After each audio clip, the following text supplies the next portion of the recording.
Hello and welcome to Chat Sith Get Banged, the Team Calamity Final Fantasy TCG podcast. I am your host, Tom Hall, and joining me today, as always, it's Mitchell Lander. Hello. And making his way back onto the podcast after a long hiatus, it's one of the original founded members, Rich Mason. Guys. Hello.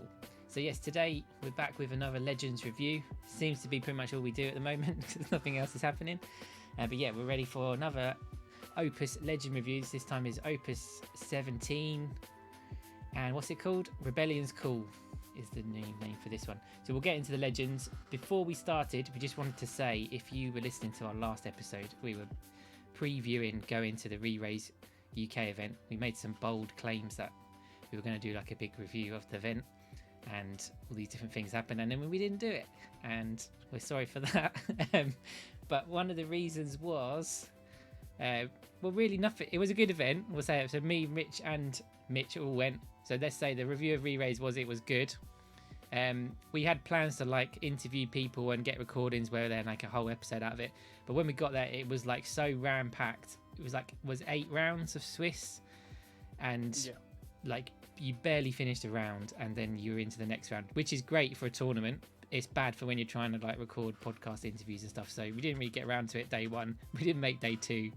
We didn't go back. So we just think, but yeah, it was a great event. Very cool. We'll talk about it in another episode. Unfortunately, didn't kickstart anything else as well. So it was like there was not even much fanfare. I can't even remember who won. But congratulations to whoever that was. But I don't even remember them posting a picture of him with the mat. I don't know if it was Lewis Baron. Maybe. Yeah, I think it was. But yeah. So anyway, yeah, that's good. So we'll focus on the Legends today. And again, apologies for this. I'll describe the abilities. We only have the Japanese card previewer because they're not up on the like EU site or the world site, I don't know what they call it. So we've got the Japanese ones, and then the people over at Zodiac Braves have translated the ones that haven't been spoiled. So we hope they're right. I think they're usually pretty spot on. And so we'll go with that. So I'll read out the abilities and stuff. If you're watching online, you'll be able to see a Japanese version of the artwork. If you're listening, then it doesn't really matter, really. Cool.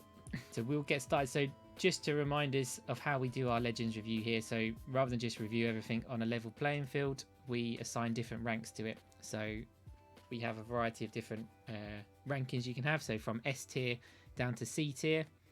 And you can only pick 4 of each tier, and then there's 2 slots for the S tier. It's just decidedly just sort of spice up the review rather than just saying everything's good or everything's bad, to try and make a bit of competition. I will say I've struggled very hard to pick the S tiers this time, and let's just say it's not because there's a lot of cards vying for the S place. Are we ready to go? Yeah. It's very distracting this time because in the background I've got Rich and Mitch on video, and I think Mitch has got some pranks planned for this one, so it will happen at some point. But he keeps laughing, it's putting me off. No, I genuinely don't. I just... I can see you cracking up, it's very disturbing. Right. Yeah, well, I do this all the time. I just never on camera. One day we'll get us all on and that'll be the end of the podcast, I think. We have all the videos. Yeah. Right, so traditionally it starts with fire, doesn't it? We'll go through the order as it's presented on the website.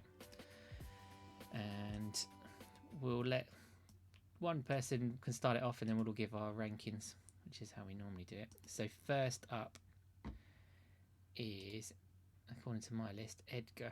So I'll pick his up. Rich, do you want to talk through Edgar? I'll just explain Edgar. So he is, I think they're all forwards this time, aren't they? Yeah, all forwards. So fire forward, 5 CP, job king, category 6, 7,000 power. When Edgar enters the field, choose up to 2 category 6 forwards other than Edgar in your break zone. Add them to your hand, and then he has a 0 action ability, 0 cost action ability. Choose one category 6 forward of cost 3 or more you control. The next time you use its special ability this turn, you can. The spreadsheet is just. The spreadsheet is timed out. I think you basically do it for free, don't you, without paying the cost? Yeah, without paying the S, you can only do this once per turn. Yeah, go for it, Rich. Is it once per turn or only on your turn? I think it's once per turn. Yeah. Oh, is it both? Yeah, once per turn, only on your turn. Right. It's a good card. It's a very good card. the efficiency of being able to get category 6 falls back from your break zone is very good if your opponent is not interacting with your break zone, but the real sort of star of the show is the 0 cost ability in combination with the new Sabin, which there's a lot of people excited about that card because it's the first good Sabin we've had.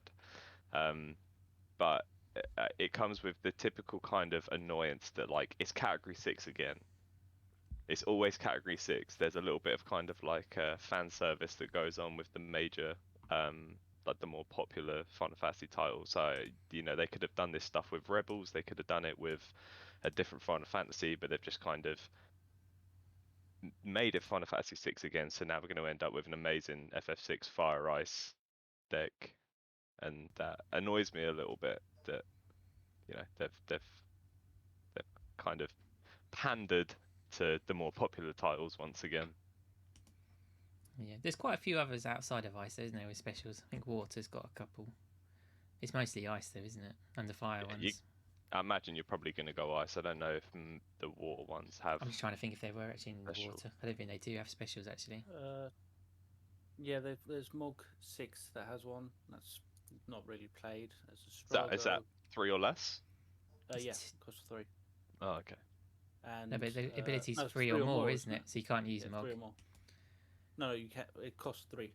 So it's not the one that you're thinking of. It's not the Crystal Mog. There's a Mog. Not the new Legend Mog. No. Choose a forward, reveal the top card of your deck, and then it's different effect depending on what the CP cost is.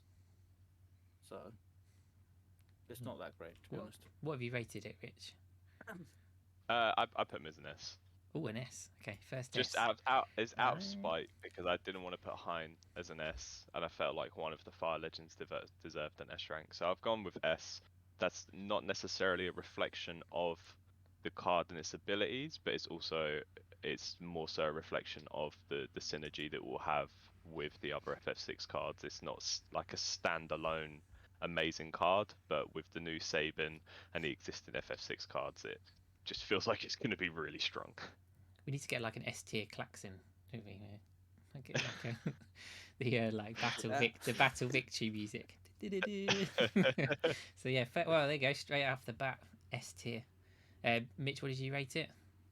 I rated it A. I don't think it only works really well with with Sabin now. There's not really, you get unblockable lock from Opus 4. There's not really that many other things that work well with it, because they're either a dole ability, which means you've got to put more resources into it, or it's something that's useful on your opponent's turn, like Celis's Runic Blade. So I've put it as A, but I think it's going to be better the more sets we get into. You're not a fan of a free Mirage Dive, is what I'm hearing here. I mean, it's the obvious play, isn't it? You don't have to ask about with backups that get locked back or anything like that. Like, that is something that with itself just gives you a 3 point of damage and a discard. It's true, but then also, I mean, as I said, that is still a play, but you've also got to give haste 2 lock, 2 swing. It's still the same sort of thing as a dole ability. Yeah. So it's not impossible because you've got Interceptor, but you're playing Edgar, you're playing Lock, and then you're giving haste. You can do it. It's just, I don't know if it's that strong in this like current. Well, I gave it an A as well, so I think it's pretty good. I think it's more.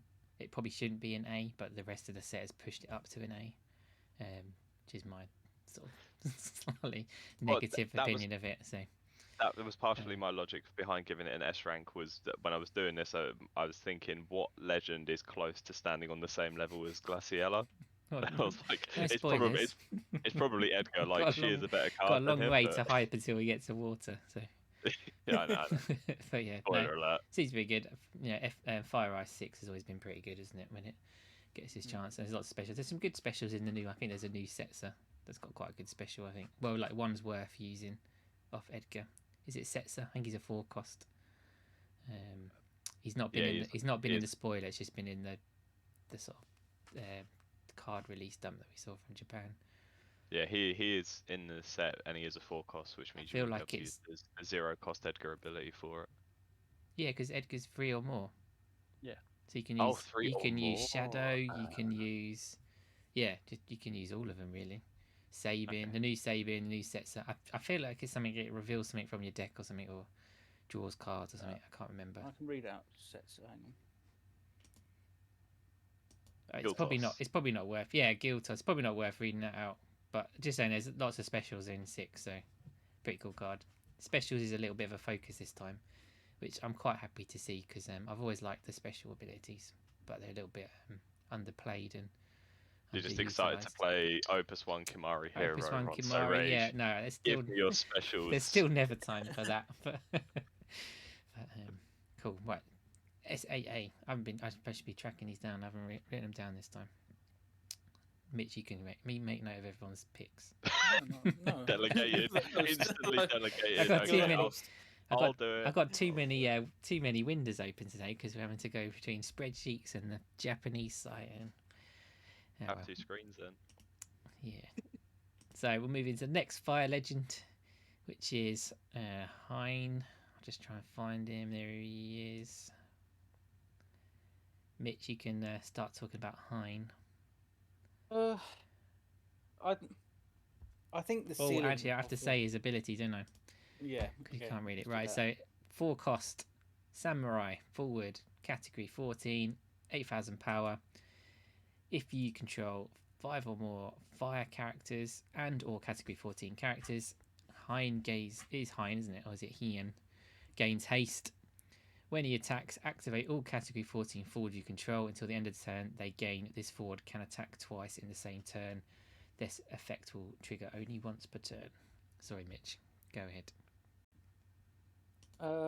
Yeah, so I think the ceiling for this card is busted, and I think it's one of those ones that they're going to regret printing at some point, because anything that says this forward can attack twice in the same turn, meaning multiple forwards, is just going to cause so many issues. I know it's currently only FF14 forwards, but there is a way that I think you can kill your opponent on like turn 2 with this. I don't think that's going to be that reliable style of deck, but going forward, it's only going to get more and more consistent. I think it's strong. It's a samurai, so it's going to offer samurais a chance to party and then swing singularly as well. So it means that they can board wipe you and then attack again and just end you even quicker. I think it's, again, I don't like them printing these sort of effects, because I think there are only going to be problems later on. But at the moment, it's an A, because I think there's a better card. Certainly, I think this isn't going to be, again, fully utilised at the moment, but it'll be one of those cards to keep an eye on. I've given it an A as well. What did you give it, Rich? I've also given it an A. Yeah, I didn't want to give it an A. I don't like giving generically hasty stuff that just makes everyone attack twice. Just Well, in the text, there's 2 words that are egregious, and it's they gain. Like Mitch said, you're talking about multiple forwards here. It's not a forward. It's not a synergy of card X gives card A gives card B. This forward can attack twice per turn. It's giving it to all the category 14 forwards, and that's what makes this an egregious card with worrying potential.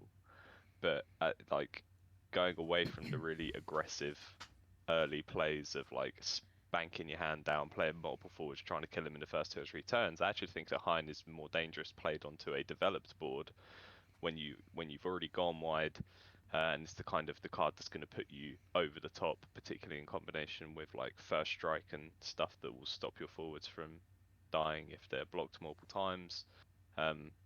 And yeah, so I gave it an A as well. I think Edgar's got a bit more of a higher ceiling. Yeah, that's fair enough. I'm quite looking forward. Oh, sorry. As I say, I'm quite looking forward to watching people attack first with Hein and then like messing up. I think that will happen a lot because obviously Yeah. you give your guys the 2 attacks and then they can't stand up again because they haven't got braves. I can see people fucking that up a lot and like swinging in, getting too excited and swinging in with Hein, and then it all goes wrong. Like, oh no! And then you have to explain, no, that doesn't happen. You can't attack And again. you're not taking it back. Yeah, no take backs anymore. You kill me in one turn, Yeah, otherwise. you're playing this shit. You're not taking anything back. So yeah, absolutely. The card that worries me with this is there's a Xenos from, I can't remember what set it was. I'll have a look now. Is I this think the one that gives them Not all the Opus haste? 14. Yeah, When Xenos attacks, everyone gets haste. yeah. So you play that like first turn, and then if you play Hein and 2 like just standard unit 14 forwards, I think there's 2-drop ones. You can play them down, swing with Xenos, and then the 2 standard units. Hein swings, and then you activate, and you've done 7 points of damage in 1 turn. I Nice. think, as I said, that's like a dream play. I don't think that's going to be consistent, but it's still just like that can do that on release. So going forward, there's going to be a lot of more ways to make that consistent, I think. Did it have to be a samurai that gets this as well? Like, No, I don't know. no, it the didn't. Spread of It- the spread of what he gives it to is just a bit strange lately, but Yeah, didn't need to it be a didn't. samurai. Again, it's an effect that didn't need to be on a card for an archetype that is already strong.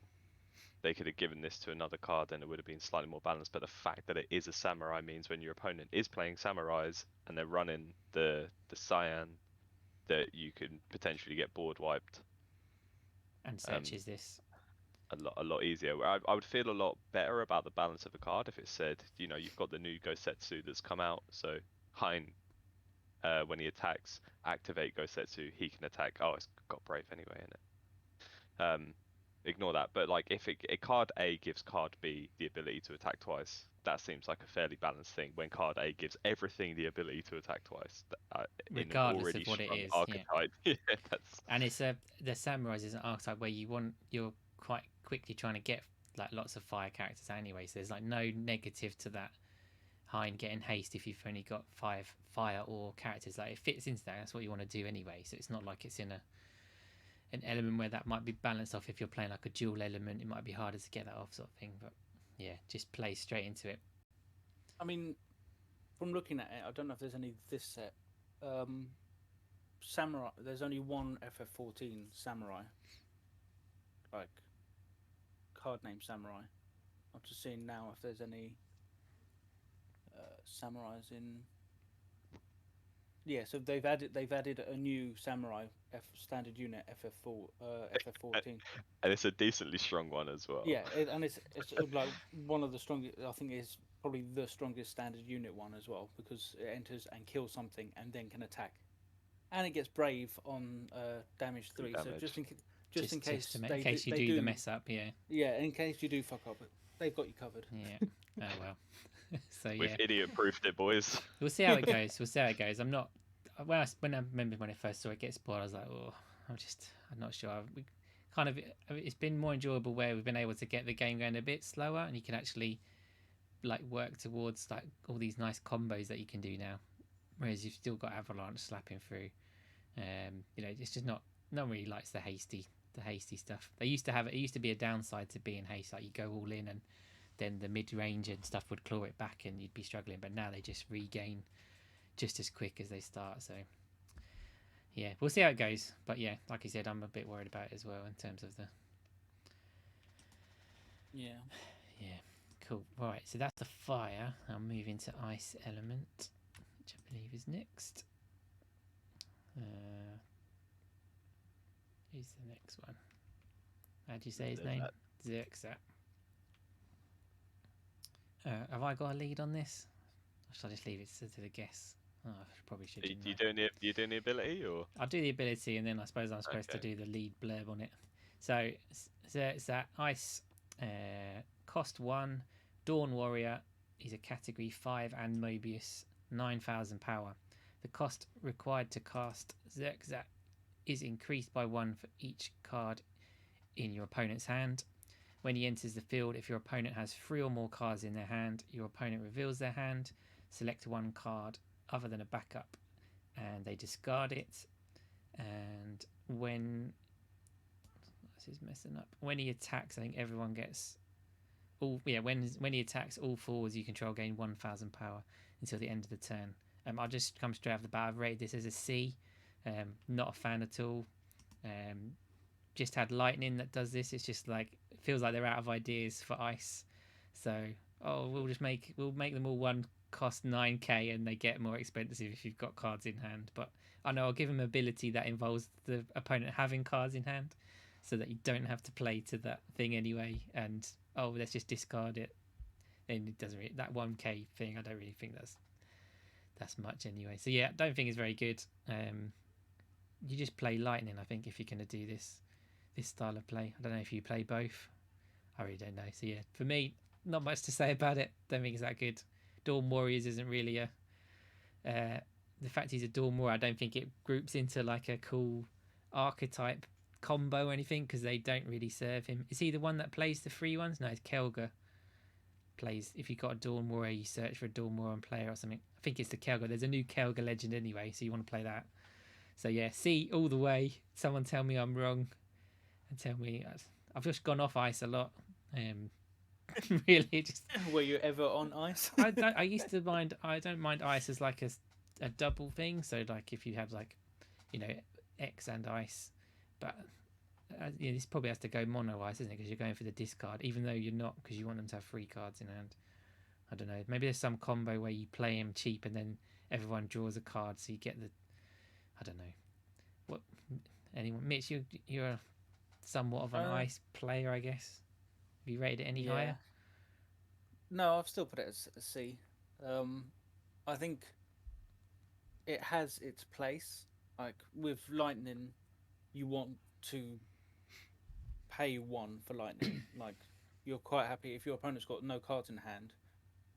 Her ability works in conjunction with her other abilities. So like if you've got your opponent down to 1, you're going to trigger that damage effect. So it makes sense to get your opponent's hand low. Your hand's probably going to be low as well because of it, but it works out like that. This, you never want to pay really for this card, I think. So like cards like Puck or Lena or something like that, to bring it in, you don't want to pay the cost for it, even though anything that brings in a 1 cost. I think there's Crystal Exarch as well. If you go mono, you just play this down and then remove a card from your opponent's hand. You've got a 1 CP 9k, remove a card from your opponent's hand. It's not the worst.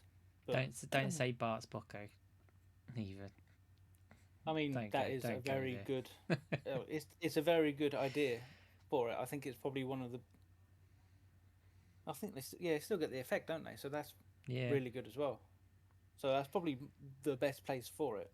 But I think you'd probably play lightning still anyway, wouldn't you? No, because as I said, if you want to discard, if you're constantly discarding, lightning is better. If you're not, this is better. It's just the problem is Rich is giving you the thumbs up thumbs of up. approval. he liked that comment. But as I said, it's just more. You've got to have the way to put that into your deck. The way to pay, like bring in the 1 cost. You just got to make sure you have that. And sometimes that means running cards that aren't as good as normal. But then if you're running like Water Ice, Lena is a great card, and if you can get that off of this, but then you have other options, then it's good. I wouldn't say a card like Puck where you're running this card just for Puck sort of thing. So as long as it fits into your deck, it's a good card. But don't make your deck around this card, if that makes sense. Just don't fit it into your deck. Leave it in the binder. That's what I'm hearing. Rich, anything to add on this? I feel like me and Mitch have got a bit of a Neuralink going on, because a lot of the things I was going to talk about, he's talked about. I've put it as a B. This is partially jacked up by some of the poorer legends in the set. Too many C's. There was a couple of C's. But the reason why I went for a B is because it doesn't have to be a 4-drop 9k. As Mitch said, like you can Puck it, you can Lena it. It's a good option for any deck that runs ice. But the main thing is what you said with the one drop lightning. It's like, oh well, I don't see why you would run this over the one drop lightning. Well, the one drop lightning is a beneficiary of discard. So you're playing one drop lightning because you like the product, you like the thing you get for emptying your opponent's hand. So she comes down, she's a K, she's got haste, and she can deal a point of damage if you're both empty-handed at the end of the turn. So you play lightning because you want the product. With Zezat, you're playing it because he's part of a process. He's part of you attacking your opponent's hand, which is important when there are decks in the meta that are focused around forwards, basically. See, now you're giving me the thumbs up. I was giving Mitch is able to turn around in his chair, reach his fridge, and get a Dr Pepper out. So I was giving him the seal of approval for the nice. That's All right. That's I a thought you were proper. telling me I was bringing up a No, I valid wasn't point. listening to you. I was approving Mitch's streaming setup. That's nice. So yeah, that's fair.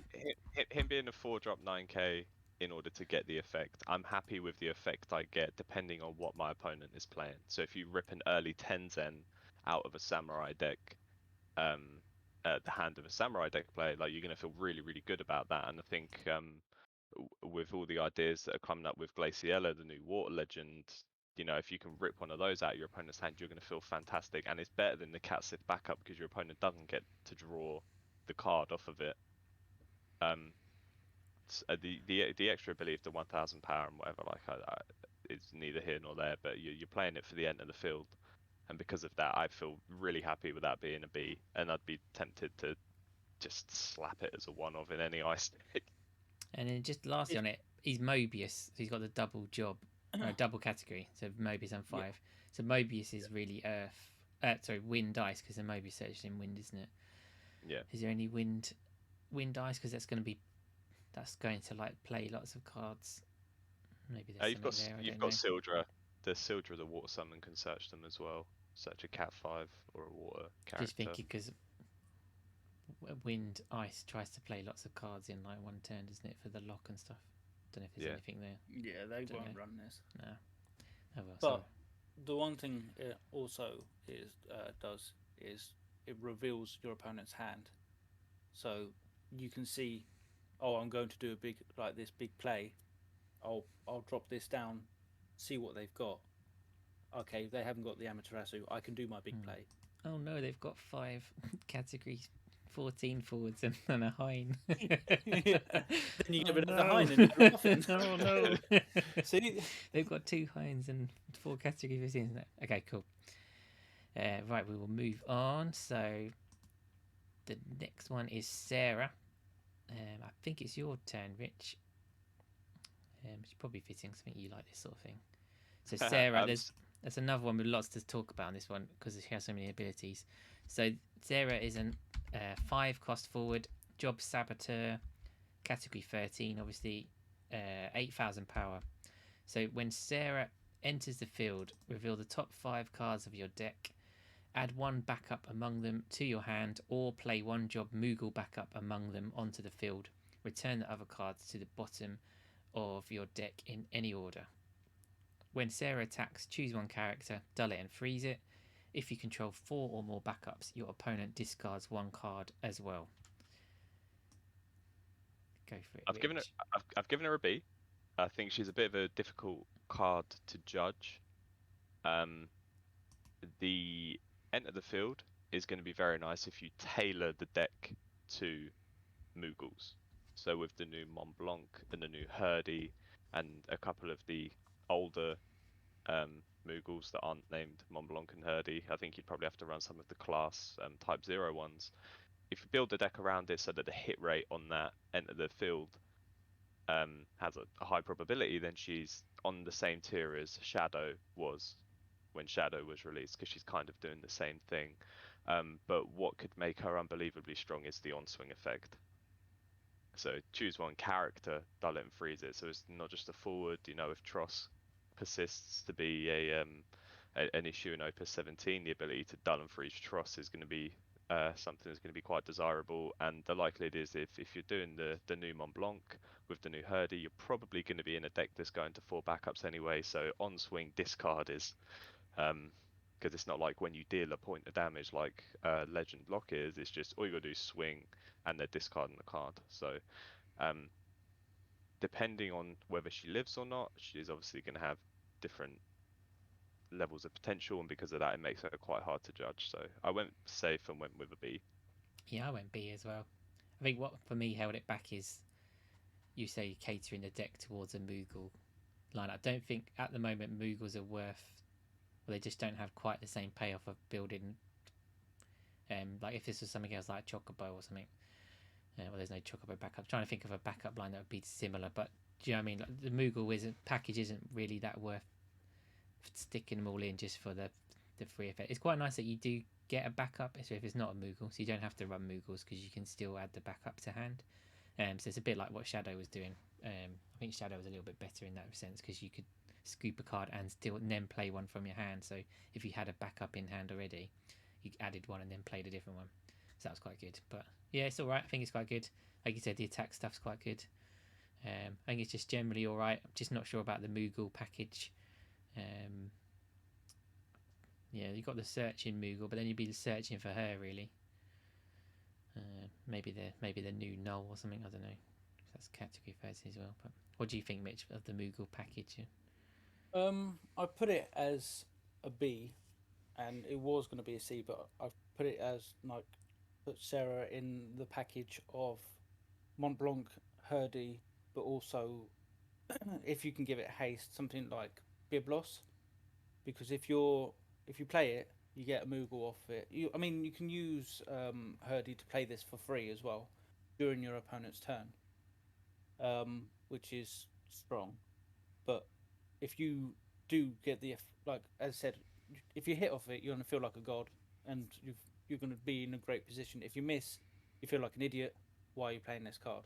So it's the first effect is very hit or miss, but the second effect is what interests me. And as I said, if you can attack with it, you dull and freeze one, and if you've got 4 more backups, you discard. So if you've got Biblos, you're dull and freezing 2 and discarding, and that seems very strong, no matter like what your opponent's board is. So it's got the ceiling to be good, but I think it relies on having haste, and because of Herdy, I think because of Mont Blanc, you're limited to fire. So you could run stuff like Belias or Goblin or something like that, but it's again, I'm not sure if it's one of those decks that can exist easily. There's that lightning backup that gives it haste, isn't there? The 2-drop. Yeah, but lightning. then you're not running the fire Ice for the. I suppose You could run snow, pay 2, bring in the lightning backup. Yeah, you could do that. I said like that's another option. There's a snow that searches 2 Sarahs as well, isn't it? Yeah. If you wanted to go. Yeah, as I said, there are ways to do it. The other set, the Sarah starter's Moogle related as well, isn't it? So yeah, but that costs 5 as well. Yeah, but if you're doing that snow for searching 2, they have to be different costs. No, bollocks. Yes. Oh. Of course they do. Why would it be? Why would that be far too creative to make stuff line up? But then you've got the promo Sarah from last set. If you are running that lightning backup that gives haste, when you play Sarah down, you would discard and draw a card more than likely. So, like I said, there is an option to do it. I think it could work. It's just you want a lot of Moogle backups, but then you also want normal backups because they're better. So it's just, I don't know. It will take a lot of thought to do. I think. I guess there's always going to be more Moogles. Yeah. So it might be a card that becomes more. It'll either be a card that just disappears into nothing. Yeah, I can't in good conscience say, well, this is one for the future again. out of 4 legends, I've said that about 3. But just thinking of future, I think this one there'll be 3 new Sarahs by the time there's a new Moogle anyway. I think she seems to be quite popular. Cool, right. That's ice covered. So now we move into wind, everybody's favourite. Now we're gonna start arguing. Yeah. Let them fight. So Mitch, it's your turn. We're on Kelga. Kelga. I've got to read him out first.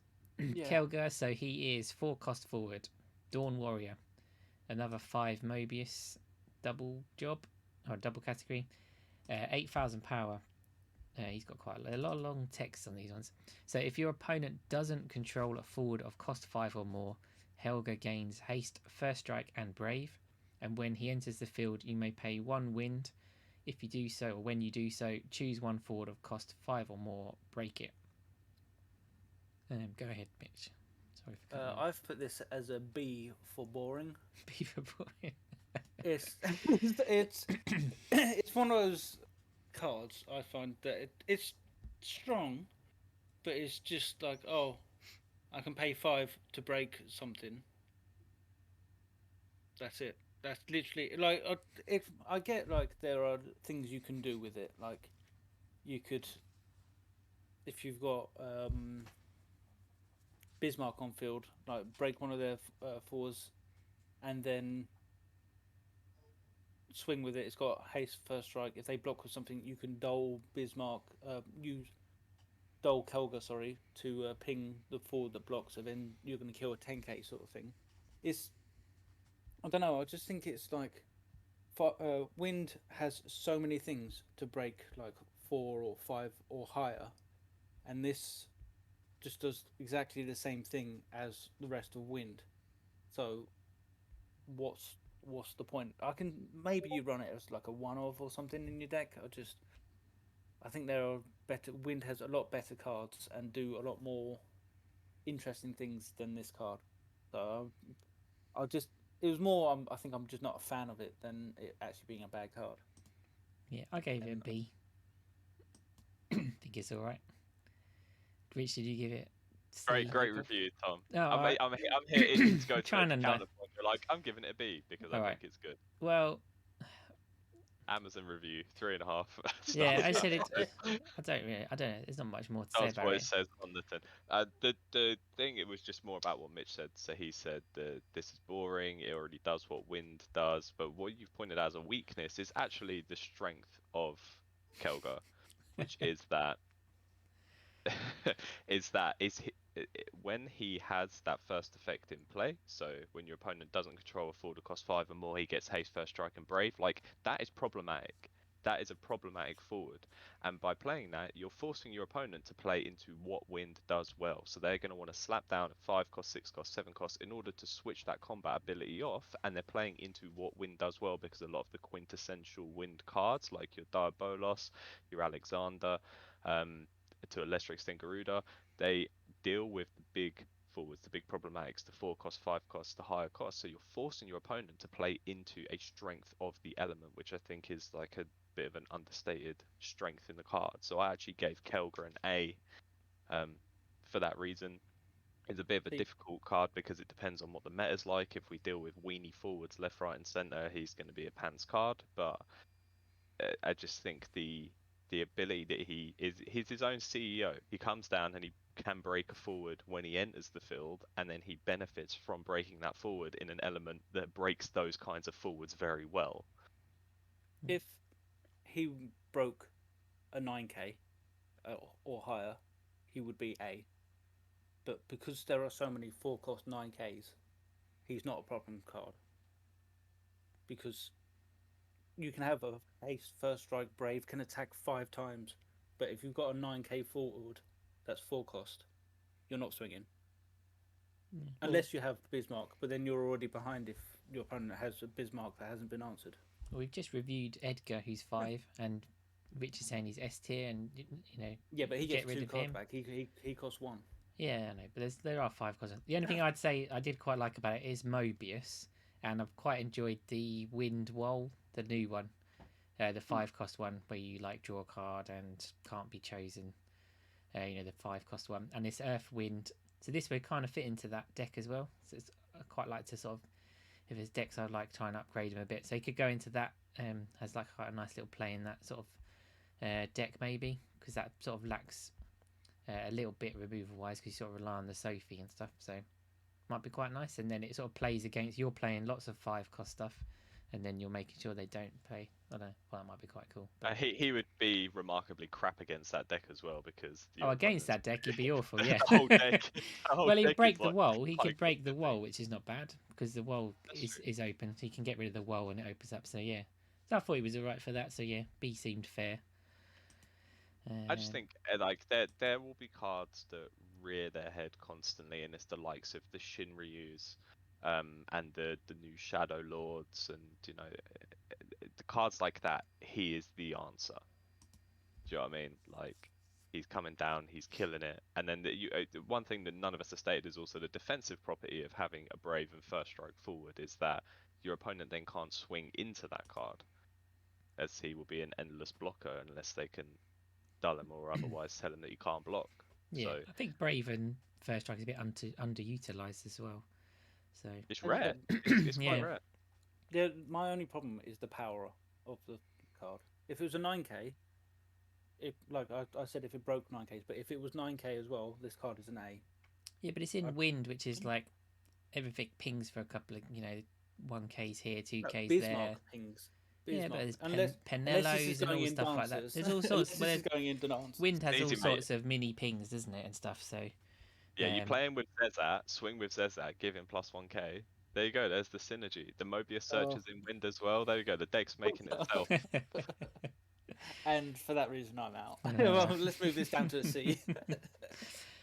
Cool. Okay, so the next one is Null. I think it's my turn, isn't it? For Null. So Null, this is the box topper legend. So he costs 2. He's a commando, category 13, 5,000 power. And again, it's another long essay for this one. So when Null attacks, you may remove Null from the game. If you do so at the beginning of your next main phase 1, play Null onto the field. When Null enters the field due to an ability of card name Null, select one of the 3 following actions. So choose one character of cost 4 or more, break it. Null deals your opponent 1 point of damage, or search for 1 forward and add it to your hand. I have given Null... What did I give him? What did I give him? Oh, an A. I gave him an A. I think he's borderline on the S side for me, just from the other stuff. But yeah, I gave him an A. Think he's cool. Nice, different abilities. Something a bit new. Quite interesting. There's more abilities actually, isn't there? Because at damage 3, he gets haste. That's probably the key bit of the card. So yeah, he gets haste at damage 3. So yeah, I think he's pretty good. And there's not one ability there that is not very good. Break a character 4 or more. Search a forward, any forward that you want. Or deal a point of damage. There's a lot of these just deal points of damage coming through these days. And so the more of them you can get into a deck. It's pretty cool. So yeah, I think he's good. He's a problem card, particularly late game. If you're struggling and your opponent's on 3 damage and they slap Null down, you're in trouble. He does have to wait the turn, obviously, to come back. But yeah, I think he's pretty cool. Be quite fun to play. If it takes up more 2-drop slots, stops people playing that Zidane 2-drop, then I'm all for it. So yeah, no, I think he's good. Rich, what do you think of Null? I gave him a B. I'm not quite so high on him as you are, just on the basis that there's no intrinsic protection and there's no enter the field ability. So although he's only a 2-drop 5k forward, he's not a large investment, but a Brynhilde from the opponent is going to kill him. A wet fart is going to kill him. He's not sturdy body. But I like the effect. I like the flavor of it. I like that it's that kind of like Kadaj entering and exiting the field constantly to trigger the effects. And one thing that works in his favor is that his abilities are modal. So you will just pick the one that is most useful in any given scenario, and that will be the one that that you would use, as opposed to just, he's just got one ability when he comes back in. Do you know what I mean? Like he's therefore forever going to be a useful card when you do get the effect off. I just worry about how often you will get the effect off. Yeah, I mean, you say that these little ones that are easy to kill, they are still a pain. So like he's a pain. So if you don't get rid of him quickly, even though he's relatively easy to kill, he is a pain, and it means you have to start targeting him quickly. We've seen it with like Zidane and like other ones of these sort of types that, yeah, okay, they've not got much protection and they're easy to kill. They are annoying to kill, and if you've not got a very efficient way of doing it, obviously Brynhilde is like fantastic for these sort of things. But if you've not got that, it can get a bit awkward to kill them without sort of You know what I mean? For the value of it, for what you're killing. So Yeah, and I say Zidane is a good comparison on one sense in that it's an annoying card that you well, want to deal Zane's with not a great quickly. comparison because he does something straight away. So there's Yeah, zero risk to playing him because you can play yeah, Zidane in. You bring healed from him if you want, but I've already done something for like relatively nothing. So yeah, he's worse in that sense, but you can't afford for him to hang around a bit and start getting stuff off. yeah. But the fact that he has to wait the end of your turn, then the entirety of your opponent's turn, and then to the combat Yeah. phase of your next turn, prior to 3 damage, is Yeah. why I worry about him. Yeah, 'cause it is when he comes back, isn't it? So you've got to attack and then wait another turn for him to come back. So yeah, Mitch, anything to add on Noel? No, I'm not sold on him at all. I think he's crap until 3 damage. And I'll be completely honest. I thought it was when he attacks, remove null, and then you get the effect. And So having to wait another turn makes it now nice. that I know you've got to wait, I probably would have rated him even lower. But Yeah. I've put him as B Put him as for B. now. As said, the problem. I would prefer it to be how I thought it was, because I thought then you could say, I don't know, when you attack, break a 4 cost, But he disappears. and then yeah, but then break a 4 cost, and then your other things can swing through. But that doesn't work. It happens at the beginning of your turn now, which is it's just a lot slower. As I said, I just think I think I've overlooked that as well because just you attack and you're losing him, so he doesn't do anything.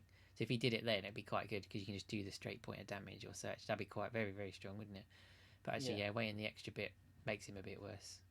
I And think because it happens during the main phase 1 instead of like your activation phase or something like that, which I think it could have done, it can be Amaterasu'd. So it gives your opponent a chance. Like I I attack, know he's coming back. yeah, I'm So going to do opponent. My opponent's on 6 damage. I know what I'm going to do. You give your opponent a chance to draw 2 cards, and then they're like, "Oh, I've drawn Amaterasu. I'm not dead now. Done." So as I said, if I'd have read the card properly, it would have probably been a C. But as I said, three damage makes it a little bit better, I guess. yeah, I remember people were quite excited about this one when it was spoiled. Could potentially be like early spoiler syndrome. Sometimes the earlier ones, people get a bit more hyped, don't they? Just because it's a new card. But yeah, cool. All right. Is that both the wind ones? Yeah, Yeah. Kelga. So next we're into Earth.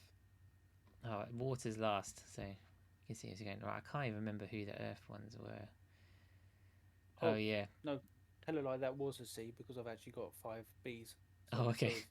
Okay. Okay. Right.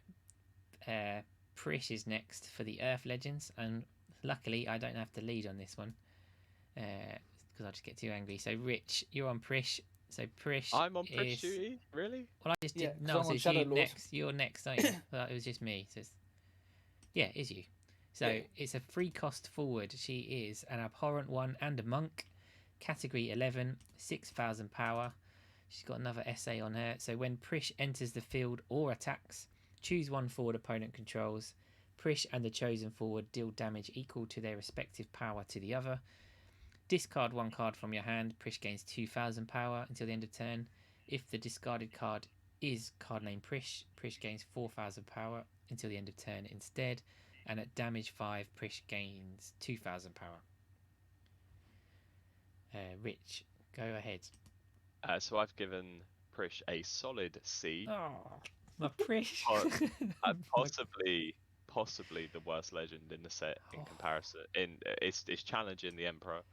I just I can appreciate the fact that it's a monk, and I can appreciate the fact that it has the potential to 2-for-1, but the fact that if it was one-way damage, if it was Titan, like the Titan summon where Prish deals their damage to a forward, it would be a much better card. The fact that it's two-way damage, it's Yojimbo summon, it makes it a lot worse. Mitch, anything to add? Don't tell me you're going to have triple C for Prish. No, I've rated it a little bit better. I think there are places where this is good. Like, for example, if you've got your In the opponent's break got a zone. problem. Yeah. Well, it's actually right there. It's good as a Um, special for the old Prish. if No, I think there are times when if your opponent's got played like a problem card, like oh they've gone Palamporum turn one, and you play this down, I think that's fine. I think there's certain places like if you play against something like Iridia, kills it, you're fine. Like I think there are even something like a Null. Like I mean, Null's garbage, so no one should be playing that. But Zidane or something like that. There's a lot of 2-drop 5k forwards or lower at the moment, and if this card is a cheap way to deal with it, I think it's not the best card, but no one thinks it is. Um, but I've put it as a B because it's it's Yeah. it's passable. I've for what given I've does. given it a B as well. The artwork deserves an F. That's horrendous. Like what is that? Terrible. I was saying to the others, seeing the other Prishes, they all look quite good. That last the dual element Prish, which had like the special artwork, is wicked. Like, just why couldn't he have waited for this and used it? But oh, whereas. So yeah, I'm a big fan of Prish. I like all the Prish decks from before. I like the 6-drop Prish. I think it's Opus 3 Legend. I think it is the 6-drop that keeps playing Prishes back. So I'm always been a fan of Prishes. I'm gonna like to see new Prishes. I feel like I probably rated it higher on that basis. But as Mitch said, I think there could be a place for it. Um, it might. I'm not sure about this discarding for more power stuff. I suppose if you're loading out Prish decks, yeah, Well, I'm not if sure. you're going in a monk deck, you've got Sophie that will keep drawing you a card.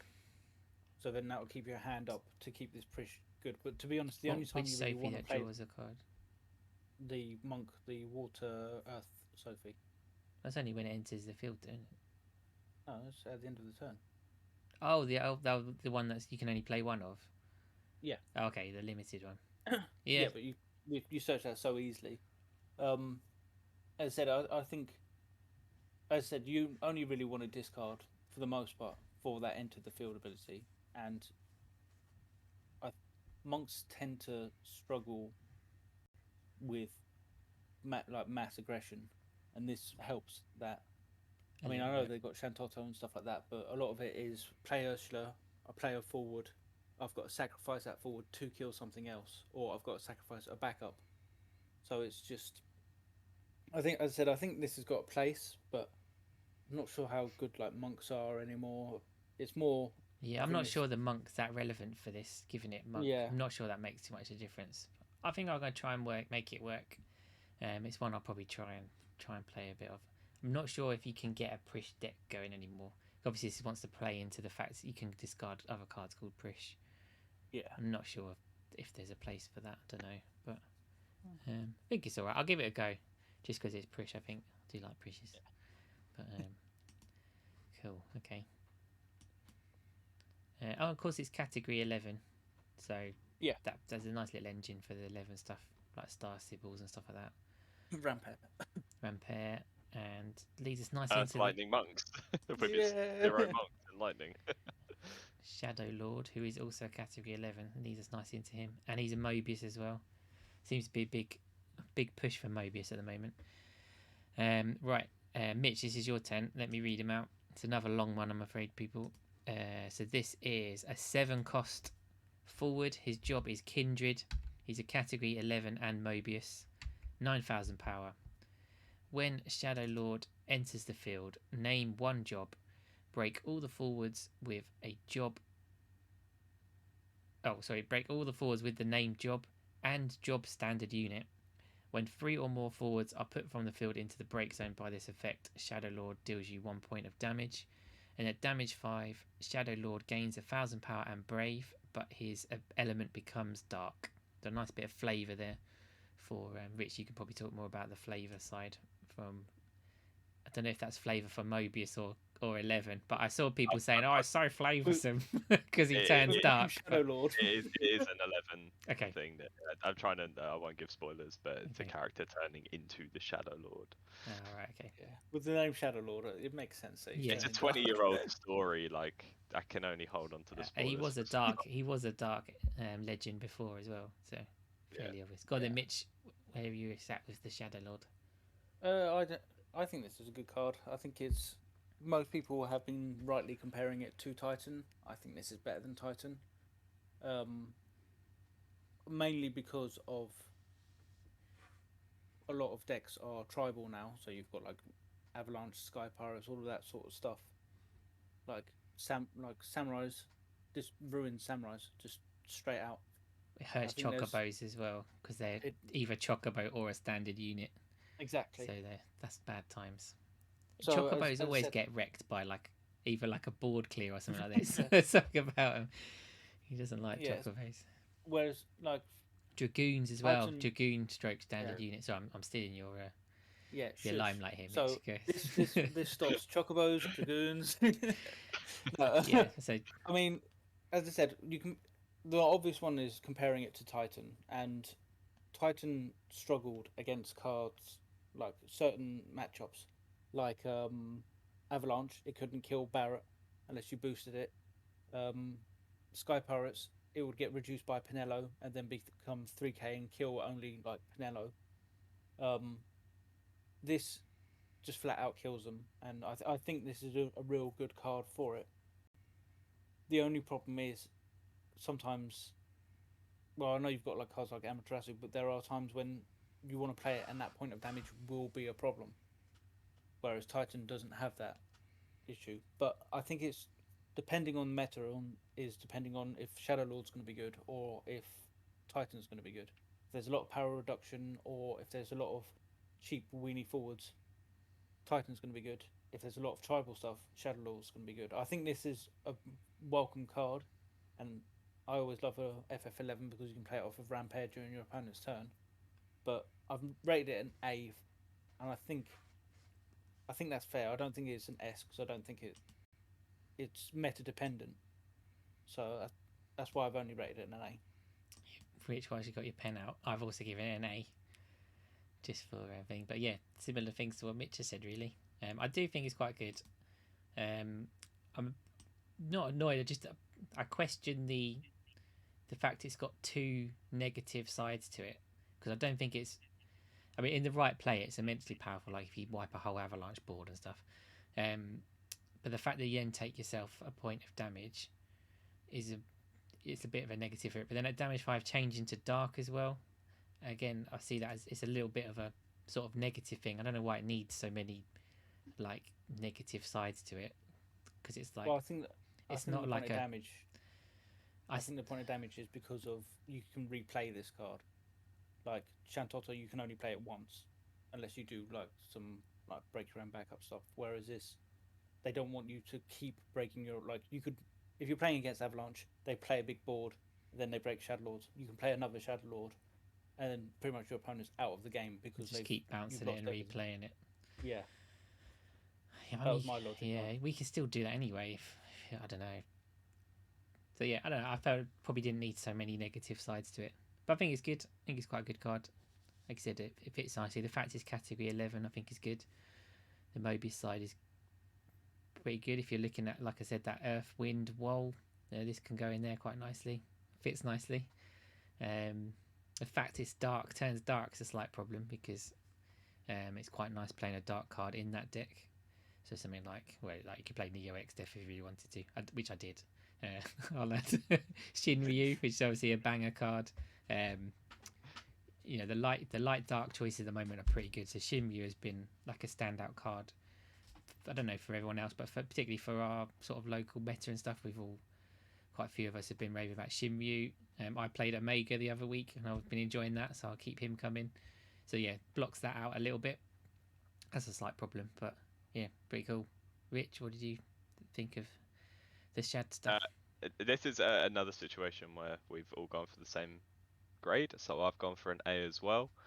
I I like this card because of what it represents.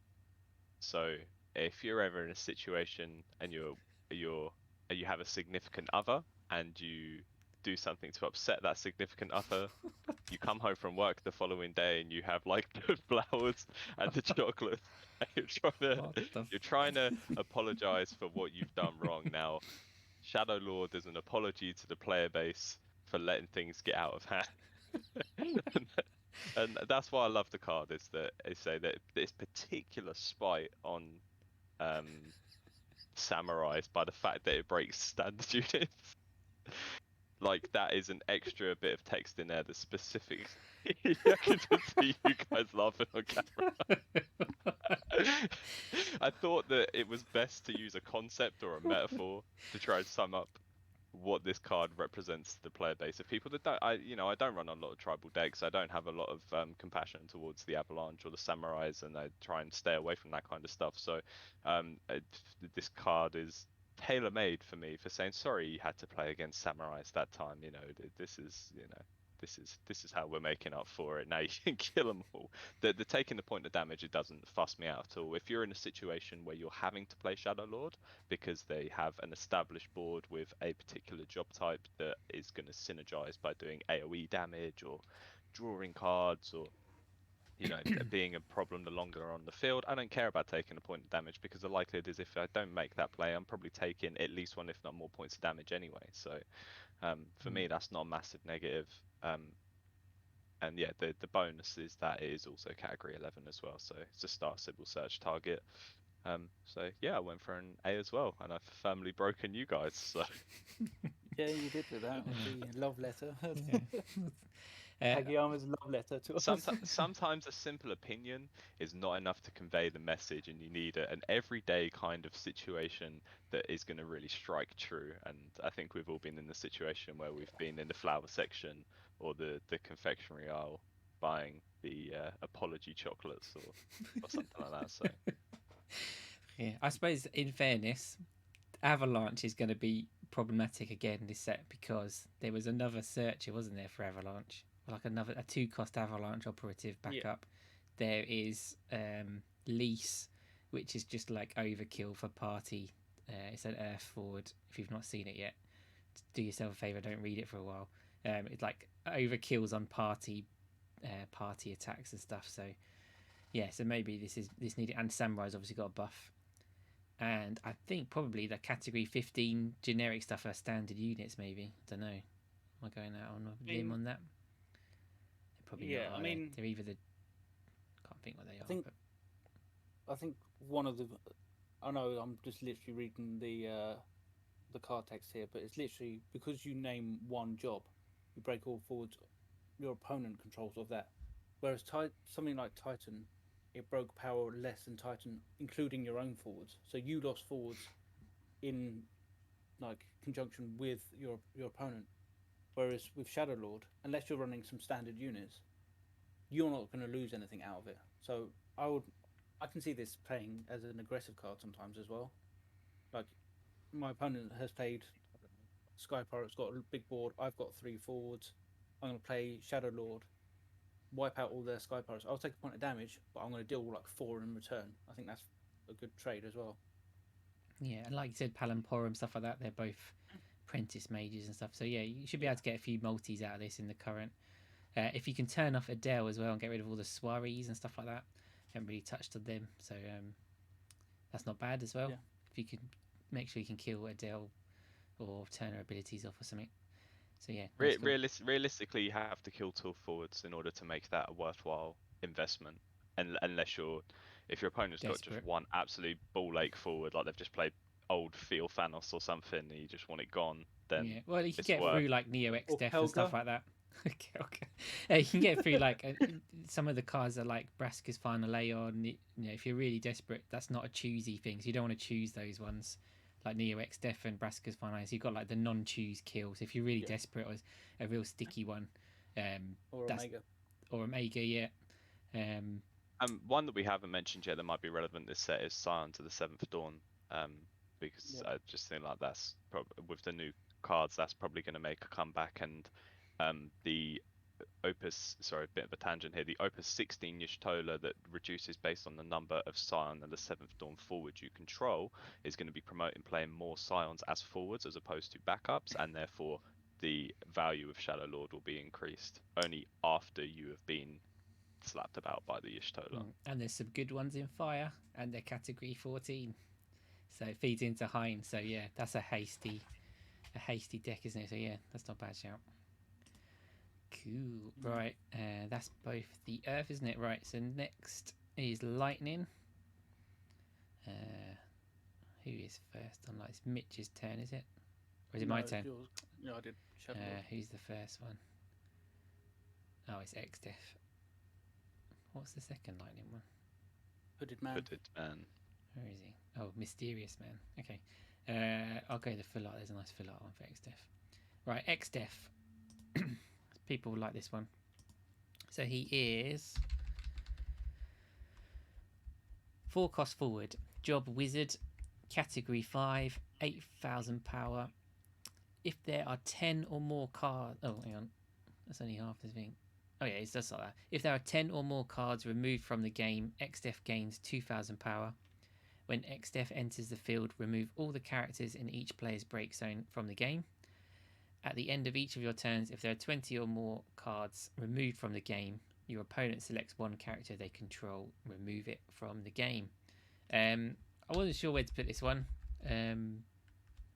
I've ended up giving him an S,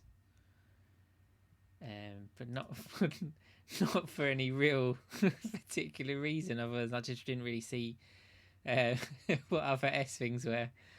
But yeah, he's quite unique.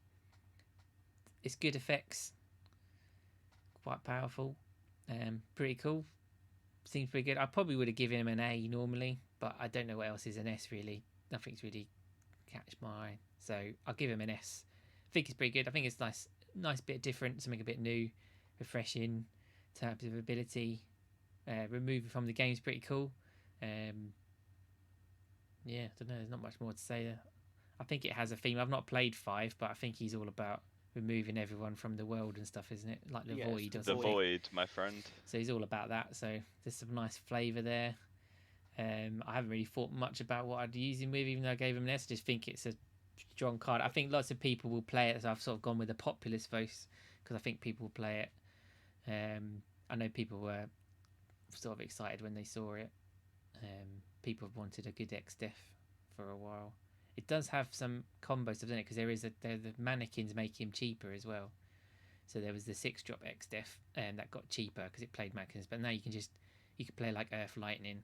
I think it's the Earth one, isn't it, that makes it cheaper? Is it the like fake Shantotto one? It's Lady of Antiquity. Yeah, so that's the Earth 2-drop. Oh, both of them do it, do they? Yeah. Okay. Oh, do you have? Really? Is it one? Is it one CP for each one that you've got? Yeah. So they're multi as well. So you could have, got a nice turn 1. You should get, if you're playing six of those 2-drops because you've got 3 of 3. You should be able to get it. So yeah, making that cheaper is good as well. So that generically makes him better. So I think it's pretty good. Shame it doesn't. Yeah, I like stuff to do stuff properly when it enters. So that's quite a big play anyway. Removing cards from the game. There's a lot of scoot back at the moment. Less of a problem now with Mashery gone, but that would have been quite nice. Came a bit late, but yeah, pretty good. Anyone want to raise me on that? An S? Okay, you can't raise an S, can you? I'm not gonna raise you. C or something? I'm going to question you on the fact that you said I wasn't sure where to put it, so I gave it the highest possible rank.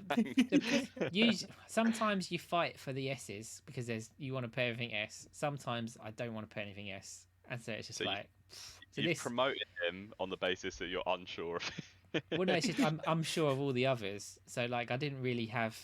There weren't cards that shouted S to me this time. So it's like, oh, this one's like an A in terms of power, but there's nothing really else worthwhile giving it S. So I know people like it, so I'll give it an S to try and boost my popularity with people that listen. Makes it sound like I know what I'm talking about. I think it's alright. I think it's good, but yeah, there's not enough other things to give an S, so I'll give this one an S. Yeah, but I'd happily give it an A. Yeah, I gave him an A. My reason behind not giving him an S is the fact that he removes your own break zone.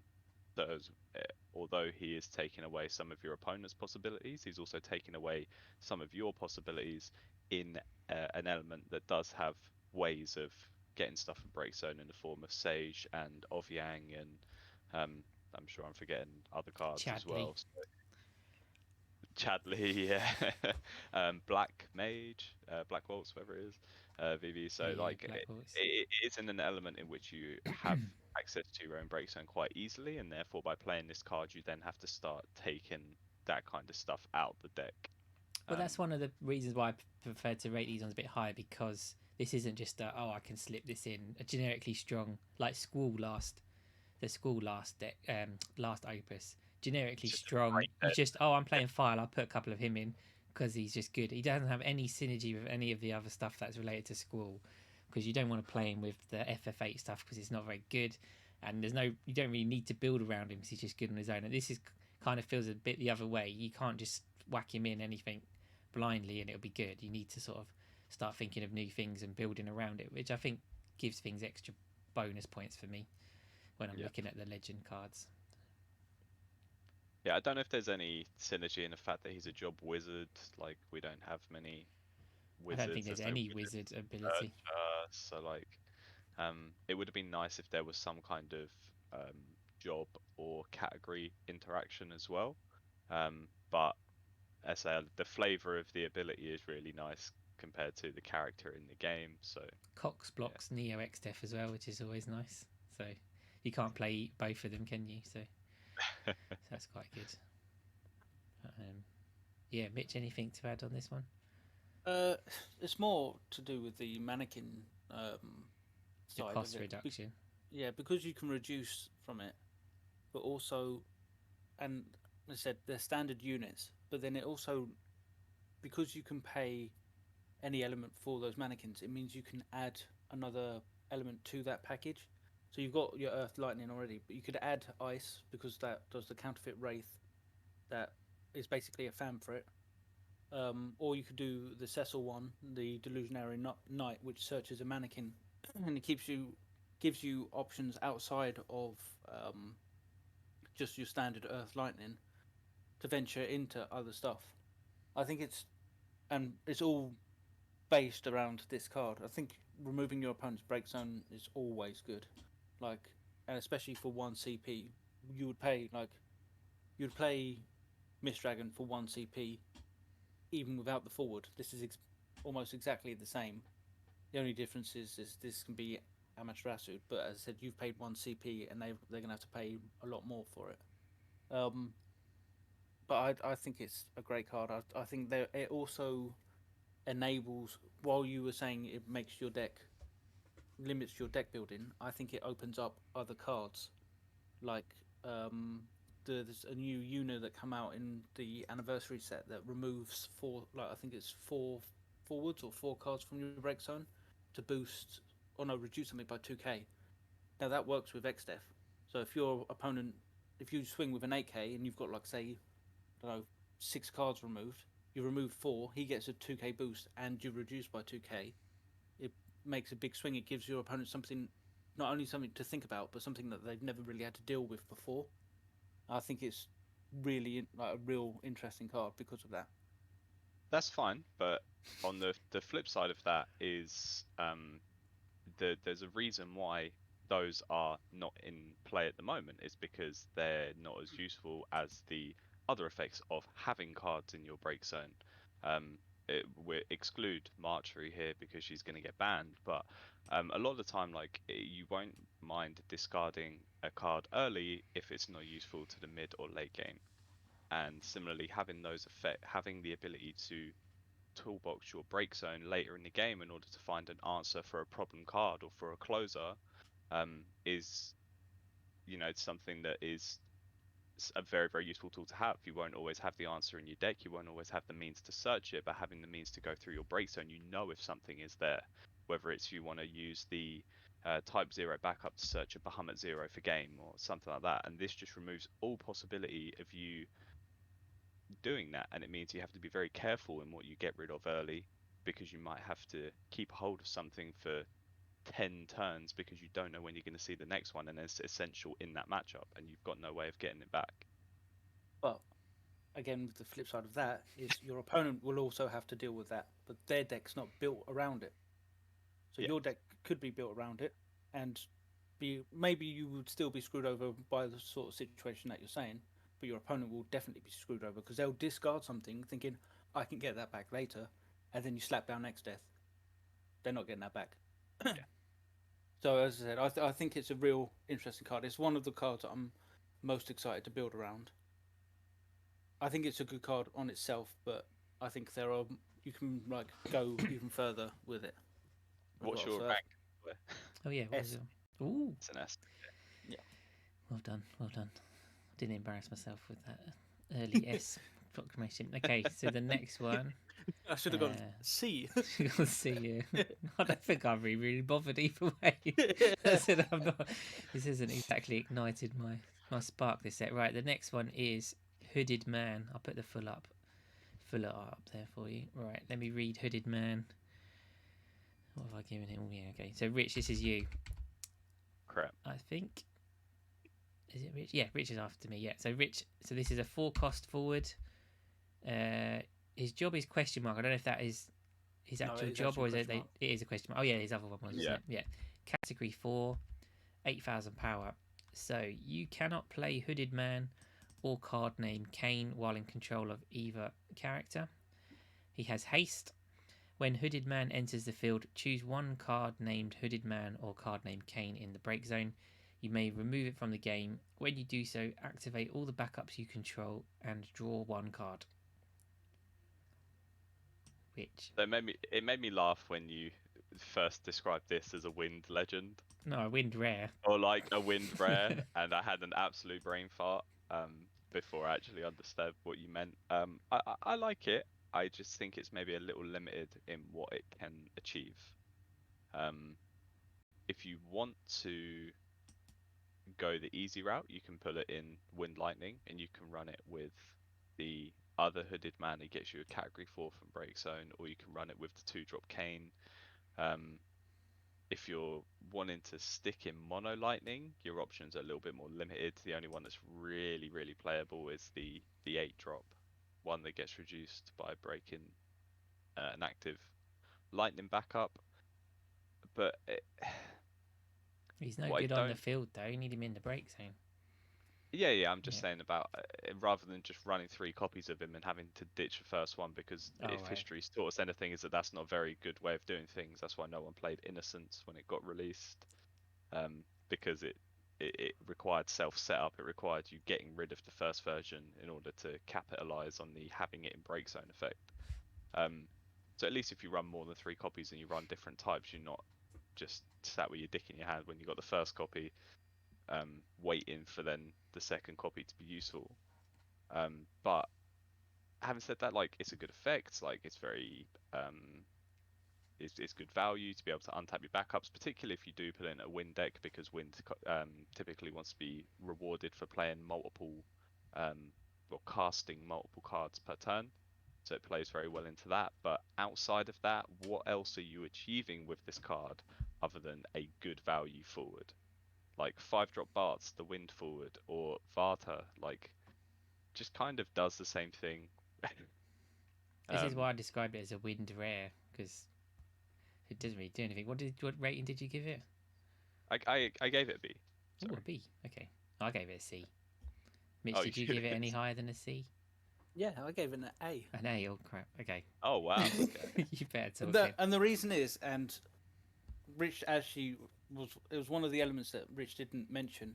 This card, I think, is crazy in Ice Lightning, because you play this off of Al Cid, you remove a Hooded Man or Kane or whatever, you activate your backups, and you play Zeramus or something like that. You've now got 3 where originally you would have only had 2. You've also drawn a card. There's a lot of like this, like the aggro that this can like enable for your opponent or yourself, if you want to play it, it's just basically, as you said, it's a free card, but it also is a free card in Ice Lightning. So whereas originally you would only have to deal with Al Cid Zeramus and then be like, okay, well, I'm really struggling here. This card has got haste. It's dulling the turn that it comes in because it gains haste and now Sid dulls it. It's just a very quick, like, it puts your opponent on a clock like turn one almost. Well, I say turn one, you want to activate your backups, so you play 2 backups or whenever. But as soon as this comes in, it means that your opponent can just slap down loads of forwards for no real cost because of it. Alcid is free because this is free, and then you draw a card out of it. It's something that I mentioned earlier. Is I think it is a boring card for what it is, but it's an exciting card for Ice Lightning. I forgot he had haste actually. That's probably what pushed him into legend over a wind rare, but yeah.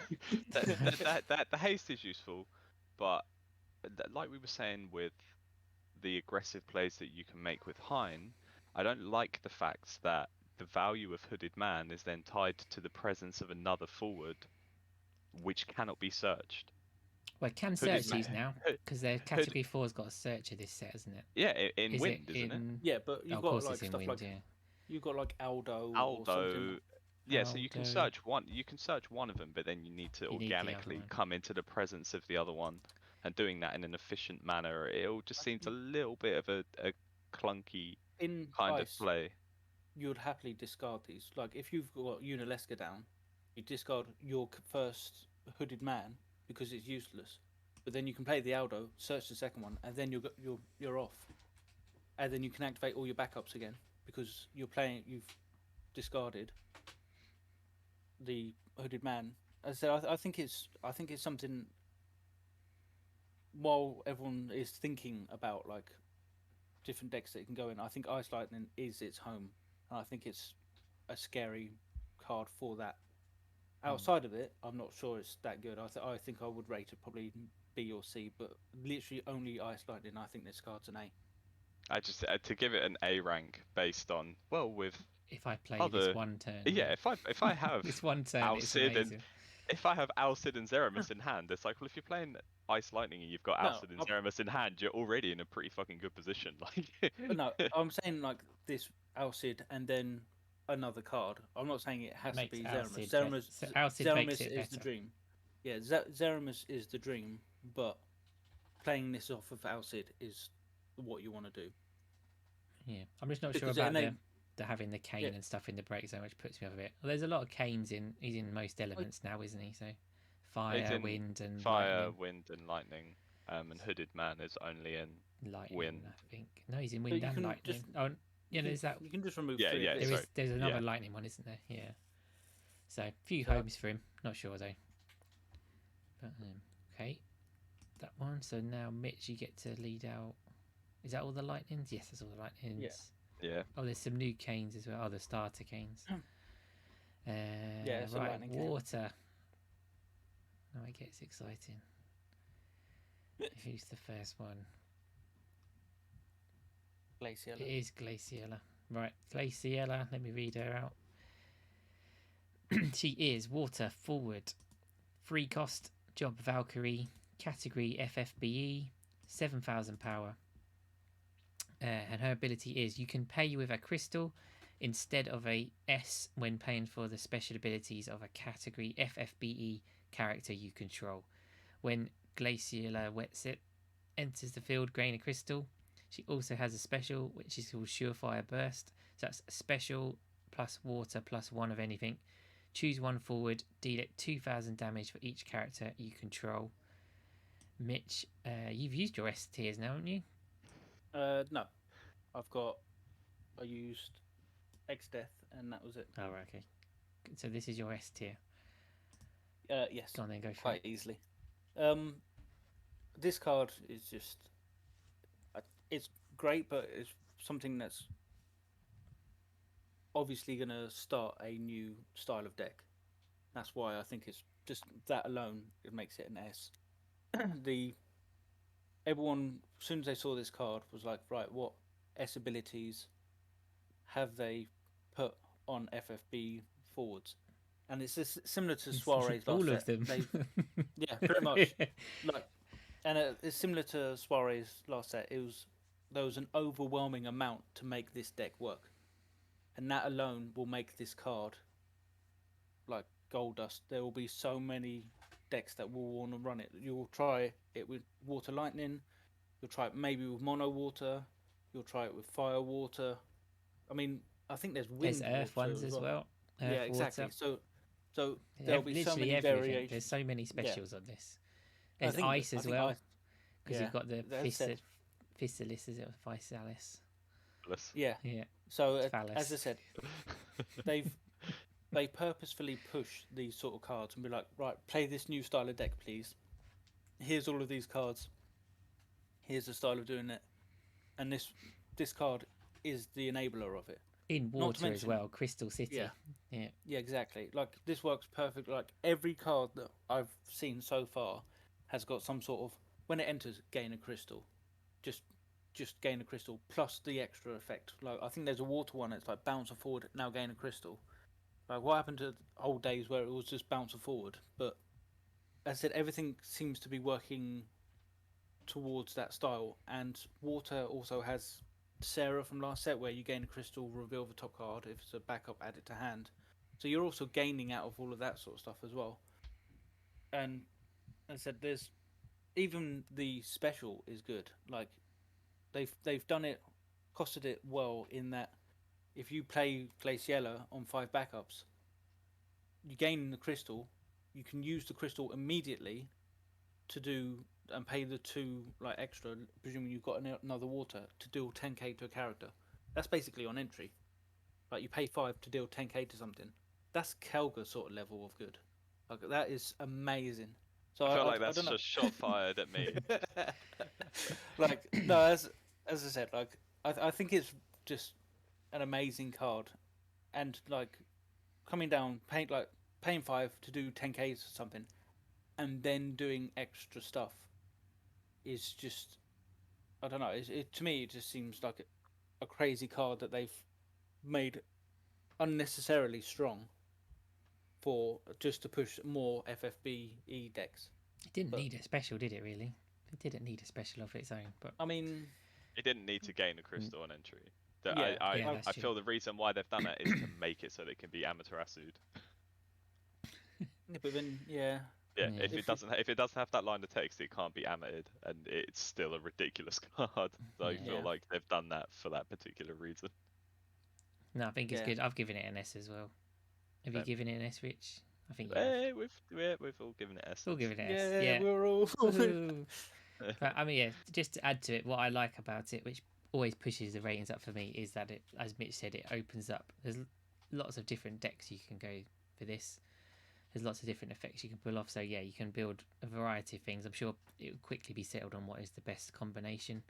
But yeah, it's nice to open it up a bit. You can try some older cards. I think there's an old Sid legend, Sid FFBE. It was like a wind one with like a brain buster or something it was called, and it does like 10k and a point of damage. I mean, that's pretty cool. You could spank if you got a load of crystals, you could just spank them off. I can't remember if there's limitations on that. Yeah, you have to dull Sid, so you won't be able to do Oh, that. you have to dull Sid. Okay. Yeah. Yeah, there's lots of stuff around. I think it's pretty cool. I think it's one of the ones I want to make sure I get free of because I want to build decks with it. I think it'll be fun. I think it'll be fun to do these sort of new decks with all the specials and stuff. I think it'll be a nice little change up. So yeah, that's a nice one. Nicely, looks good. Well done, Kageyama. There is something to be mentioned here that is my slight kind of reservation is that do you remember I think it was Opus 4 when Magic Pot got released and everyone just absolutely their minds exploded with ideas as oh man I'm gonna do this, I'm gonna do that, this is really broken, and the net result was no one did fucking anything with the card. And this is my only concern with this is it comes out and it's a little bit underwhelming and fast forward 4 months time and we all feel really stupid that we all gave it an S rank. No, like because the difference is with Magic Pot, you could do that with everything, so there was too many ideas. In this, Kageyama has literally put out cards. These are the ones you're using. Get fucking building. Oh, So I know. I say you have a lot of options as to what you can do, and the net result might be that just none of them are very good.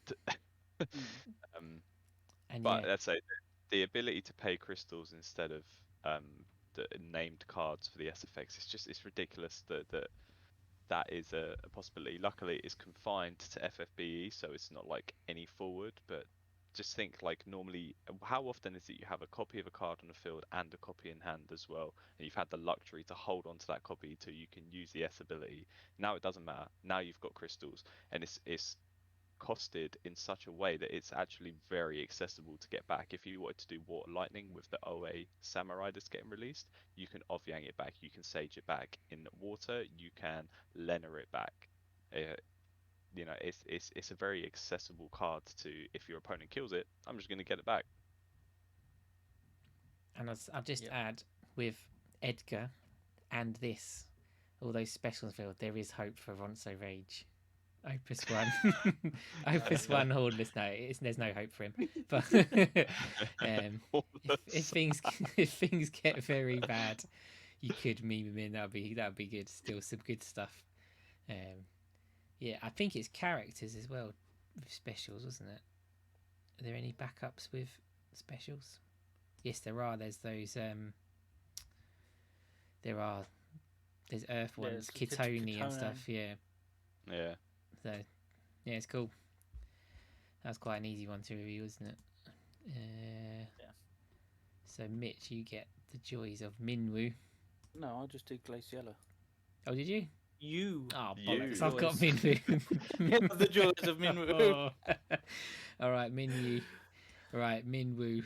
What's he got? 5 cost forward, White Mage, Category 2 and Mobius. A lot of Mobius again. A Mobius and FFBE. Loves them. Don't know why. I'm sure Mobius... I was saying to me, I thought FFBE was dead, but it seems Mobius is the one that you can't actually play anymore. But that's alright. Let's give him loads of cards. Power 8,000. So before paying the cost to cast Minwoo, you can remove 3 summons, each of a different element in your break zone from the game to reduce the cost required to cast Minwoo by 3. And he has a 0 cost action ability, which is choose one ability that is choosing a forward you control, cancel its effect. You can only use this once per turn. What have I given Minwoo? A B. I've given Minwoo. When I first saw it, I was like, oh, I'm not really feeling it. And then Mitch was like, oh, it's really powerful. The action ability is really powerful. I've got the messages, Mitch. Don't make me bring them up on screen. He said, "Oh, that thing." So I think I've rated it lower than you. I don't think he's a C in this set, given what else there is. So I give him a B because I think, I don't think I'm ever going to reduce his cost. I think it's just too janky having these like multicolour summon things. He doesn't really fit too much into that. He's water as well, so you'd be playing what's it called? Porum, turn people off more than so I don't know. If you get him on and he's cancelling that ability, that's quite good. So I'll give him a B for that. Just not sure. I'm not really feeling him too much. So it could be lower. There's other ones which were more deserving of a C for me. So that's why I gave him a B. I don't really have too much for him. Would it have been, I know White Mage isn't really a summoner. Would it have been too bad to call him a summoner? He's not really a summoner. So I don't know. Could have had a double job maybe. Is he just not at all a summoner? Yeah, White Mage / Black Mage. The Zebra Mage. Yeah. So no, I don't know. I don't know what support he's got really. What's Mobius searches wind? I don't think that wind water summon sort of deck is one. I don't know. So I don't know. He's all right. If you, I just don't really see where he fits in, or his effect's quite good. I just don't really see where he fits in with it. Has anyone else rated him? Mitch rated him a C. What did you give him, Mitch? I also gave him a C. The only way I would want to play this card is if I reduced his cost, and I feel like you would be using his ability to protect him most of the time. He's just a waste. if he had some kind of like intrinsic protection, so that he couldn't be chosen by your opponent's summons, or he can be chosen by your opponent's abilities, or doesn't take damage that's less than his power, some kind of passive way of protecting himself, I would feel a lot better about him. But I feel like a lot of time you're like, please don't kill my Minwoo. I've just paid 5 for him. 0 cost ability on Minwoo, please. He could have been one of these like really big ones which can't attack and stuff like that. He keeps putting them in like you can't attack like or you can't block. So he could have like limited him that way. So he's more of like a supporting, but sits there cancelling stuff. That would have been pretty cool. But he's not. He's 8k as well. He's like well within range. Kelga's just going to eat him up. If I'm playing Kelga. Oh no, you just cancel it, wouldn't you? You just cancel Yeah, it. see the counter. Yeah, there you go. All these C tier crap fighting each other. Um, this this card actually would have been better if it said remove 2 summons of different element and reduce its cost by 2. Yes. Like, or if they actually want to make it a good card, remove 1 summon, like remove a summon of different element, or keep different removing different summons of different elements, reduce it for each summon removed, or something like that. But because it's 3 different summons to reduce by 3, you are never going to do that. So you are always going to pay 5 for this card, and that's what makes it bad. If you pay 2, it's a good card. Like it's not. It's an okay card. Like the protection is nice, if it's cheap.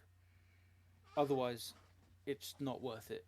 Oh, you've ruined it now for me, because actually that would be dope if you could just every summon of a different element you remove reduce by 1.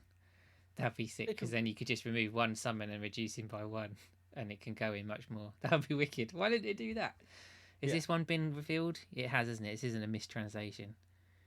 No, that's legitimate text. Yeah. If that would have been there, that would have been sick actually. If every summon of a different element you remove, you could reduce him by 1. That'd be cool. Yeah. That'd have been wicked. I mean, never mind. As I said, it can go in decks like a Rydia deck or something like that. Ones that don't care about what element you're playing. So you like if you could ditch an Amaterasu, and then say a fire, earth and water card, and then make this cost 2, and then you can protect your Rydia. That's okay. Yeah, but these summon decks, they're all about getting the summons back as well. A lot of them as well. So you don't want to be yeeting them out. And also, if X-Def is really going to be popular, it's just dead in the water, isn't it? Oh no, but this doesn't remove summons. X-Def. Oh, X-Def doesn't remove summons. Oh right, okay. Maybe it's alright then. See, so maybe that's what the combo is. That's maybe what the route we have to go down. Water, lightning, water, X-Def, Minwu. Yeah. We'll see in 4 months' time when we do a review of our grades and a review of the Opus, and we have all been spent 12 weeks getting slapped down by Minwu decks. Minwu aggro. Right, and now we're into light and dark. This will be quick, I predict. Who are we back to? It's Rich. You get the choice. Let's make this super time efficient. Did anyone rate Maria or Emperor not a C? I had to rate Maria a B. Ooh, just by default. Just to be a contrarian. We'll go through. I'll just say what they say quickly. Let's go through emotions. 2 cost, light, warrior, rebel, category 2, 5k. She did something vaguely interesting actually. Forwards of cost 2 or less get 2,000 power, other than Maria. When she enters the field, you can pick 1 back up. To activate it, it loses all its ability and becomes a forward with 8,000 power, and that stays like that for the rest of the game. It's just, I'm not feeling this one. Has anyone got anything redeeming to say about Maria? The reason I put it as a B and not like a C or something like that is because of a car like cars like Aerith. So then Aerith would get a 2k boost, Maria would get a 2k boost, but everything 2 cost that you have is now 4k bigger. Don't get me wrong. I know there's like Ixion and Exodus that will just wipe all of this, but it's still, if you're not running like lightning or some way to just deal with all of this, everything being every 2 drop that you have being 4k extra is crazy. Yeah, so, I mean, it seems pretty interesting. I have no desire to play this card. No, I don't sometimes either. Happens with the light and darks. They're either really good or they just haven't just 0-ing. But there's probably some interesting stuff with it. I think we're sick of 2 drop 5 costs. I would have thought that you'd have been all over this for your Guardians deck, making Orin, Waka, Braska all 2k. Oh, there's a smile. Yeah, maybe. That's all right, I guess, but I don't know. They're still too small. But they get 2k boost. Yeah, but they're all still 7k. Well, the backups will be 10k if you choose a 2 drop. Like you choose your Kamari backup. You need the backups now 10K. For. They still produce colour. They can still tap for Grand Summon, can't they? As far as I'm aware. But, yeah. Because it doesn't say. Let's not go down this rabbit hole. All right, I'll try it in Guardians. I'm not sure. Not sure about it, but yeah, all right, I'll try and Guardians. Fine, I do like the Guardians deck. I'll give it a go. But for me, yeah, Yeah, not sure on this one. I don't think it's that yeah, great. no, I still join you in believing it's trash. Light and Dark has what, got to be absolutely banging to get a spot in your deck, and there's some bangers, yeah. and this isn't a banger. This isn't enough of a banger. It's also a borderline irrelevant job with a borderline irrelevant category. So yeah, it could have been an on element one, and it would be much more interesting. Like put her in an element that's not light, it would have been better. But Rebels are Rebels are meta.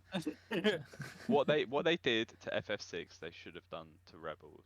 Like with the Edgar and the Sabin, like they should have done that to Rebels and spread out the good cards. And instead, they've just front-loaded FF6 because it's very popular in Japan and it's a lot of people's favorite. It's Kageyama's favorite game as well. Well, there we go then. So there is a very strong kind of bias towards. It's just had a release as well, didn't it? Pixel remaster. Pixel, yeah. So I think everything it did, didn't it? So. I thought this would appeal to you two because if you make your backup a forward and then block with it and then it dies, you draw off of Garland. Yeah, it's a good point. It's nice. Silence. There we go. Can you fit Garland in Guardians? Garlandians. Yeah, okay, I'll make it. Garlandians. Let's do it. Oh my god! Imagine if he was FFBE as well. You could pay crystals for his special, and that would be good. But yeah, no, we're talking too much on this, I think. But yeah, I'm gonna move to the next one. I tried to speed it up. This isn't on me. Where is he? Oh, darkness attribute. I don't even want to read this one out, to be honest. Where is he? I'll give you the full art one. So this is the Emperor. Mitch, I think you're going to finish this off with the Emperor. Let me read him out. So he is... What is he? A C tier forward who costs 5. His job is Emperor. Category 2, 9,000 power. He has Brave. Here we go. If you have one or more Palamecia counter on the Emperor, he gains. If the Emperor receives damage, remove one Palamecia counter from the Emperor. The damage becomes 0. When the Emperor enters the field, you may search for 2 card named the Emperor and remove them from the game. Draw 1 card and place 1 Palamecia counter on the Emperor for each card removed by this effect. I've given this one a C. Has everyone else given it a C? Yep. Yeah, I've given it a C, but I don't think it's as bad as you're making out. It's not as bad as I'm making out, but just like no, we've had a lot of the Emperor Legends. I know you're meant to be leading on this one, Mitch. Lots of Emperor Legends. No one plays Emperor decks. Again, Kageyama stated it's his favourite character in Final Fantasy, which is why he keeps giving it Legends. They all involve playing loads of the Emperors and doing stuff. I just never see it happen. I have no desire to play this. I don't think I even have 3 copies of the other Emperor, the Ice one. So, like, I'm less inclined to play it, but... The hypocrisy of a man who stated earlier that he likes Prish decks, saying that he does not like the fact that Emperor decks need to run loads of cards named Emperor. I enjoyed the Prish deck. I didn't enjoy Emperor decks. He enjoys hypocrisy. He enjoys Emperor decks. Like, I genuinely don't think that this is too bad of a card. The problem is, as you've said before, is competing with other like light and darks, and it's not going to beat them. Like yeah, if it was ice, it'd be a bit different because then you could get more of a spicy Emperor deck. But the dark slot, it's got to be a banger, and this isn't a banger. If you like, the thing is, with light and darks as well, generally you only run 1 unless it's something special like Mastery or something like that. This benefits more from running 3 darks. Play the first one, remove 2, draw 2, and then you've got something like a big body there that doesn't take damage. That's a nice forward, but then there's ways around it. Like it can be just returned to hand, and then that's it. It's useless. This card would be a lot higher up in the tiers if it put them into the break zone, because first of all it would synergize with the other Emperors, but then also means that if you ran other Emperors, they didn't have to be this card. Like you could run the 2-drop or something like that, or I don't know, any of the Emperors. But because this one removes it, you need to see this one first. Otherwise, you're going to risk getting this stuck in your deck with no Emperors in there, and then again it's a dead card. Yeah. So But like I said, the Emperors are all about either keeping them in the deck because you search them out, or having them in the break zone, and this gets rid of both of those because it searches them out of the deck and then gets rid of them. So yeah. As I said, if it's got its effect off, it's not a bad card. And the fact he's got the protection for the Palamisi counter, even though it's only damage reduction, and lots of stuff get around that anyway. And he's not much of a threat anyway. So, like if we're comparing, we're talking about Omega briefly earlier. So Omega has the built-in protection when he gets chosen to remove counters, but if he's got a counter on him, he smacks you. Because at the end of the turn, he deals you a point of damage, and then he can't be broken at all. Whereas this one, just like, well, you can't take damage, but does it matter? Because he doesn't really do anything anyway. He's brave 9k, that's alright, but everything's 9k these days, just block it. So, I don't know. Yeah, but then he wouldn't take, like, you can remove a counter and not take damage. We gotta choose him, though. No, you don't. Yeah, is it when he's chosen? Did I read you wrong? If you receive damage, you can remove a counter. So it's... Oh, when he receives damage, you remove a counter. Alright, okay. So then he's got a bit of, okay, he's a bit more of a threat there, but... Like, almost every element has a way of dealing with him that isn't via damage. So you can dull and freeze him, or break a dull forward. Kelga, the man at the moment. My A-ranked Kelga. Kelga is a boss, this deck, this set. A plethora of other wind cards that can break 5-drops. Lightning just has very many unconditional breaks. Water has power reduction or return into hand. Like, there is too much counterplay for it to be a good card. If no one else has anything to say about it, I just want to take a quick moment to just be annoyed by the fact that I feel like this is not the first time that they've got the heroes and the legends in the lights the wrong way round, because I feel like the light hero and the dark hero are significantly better than the legends. 100%. Oh, it's because they're FFBE as well, as usual. They're FFBE and they're both just fantastic cards. I don't know what they do, but I can't remember. It's in Japanese. But yeah, you're probably right. 2 crystals, and I think that's pretty much enough to be good. And that's Cecil. And use a crystal, choose one forward. It gains this forward. If this forward is dealt damage by your opponent's abilities, the damage becomes 0 instead. So the light one basically gives Palamisia counters for a the forwards on a 2-cost body. No, it costs 4, but it gains 2 crystals when he enters. So it genuinely giving is FFBE comparable. Crystals for days. Oh, yeah, and the Dark Hero is the cost required to that one's play good this actually. card. I remember seeing that. Yeah, it's reduced by 1 for each crystal you have. It costs 2, and then you may, when it attacks, it has haste. When it attacks a crystal, when you do reduce all forwards your opponent controls by 5,000 power. Like, that's insane. Yeah. He's got a thing about light and dark FFBEs, and just going absolutely mental on them. But yeah, just don't make them legends. Both of those are better than the legends, and even outside of the FFBE situation, both of those are standalone good cards, not dependent on their jobs or categories. How are they not legends? It's purely because they wanted the full arts to be the legends. Well, it's the Emperor. He loves the Emperor. It's his favourite. So he's like, give me the special art for him. And this is not the first time it's happened either. No. That the stronger cards have been relegated to heroes. I think the idea is when it comes to legends is you build, like, the effect may not be amazingly strong, but it's an idea you can build a deck around.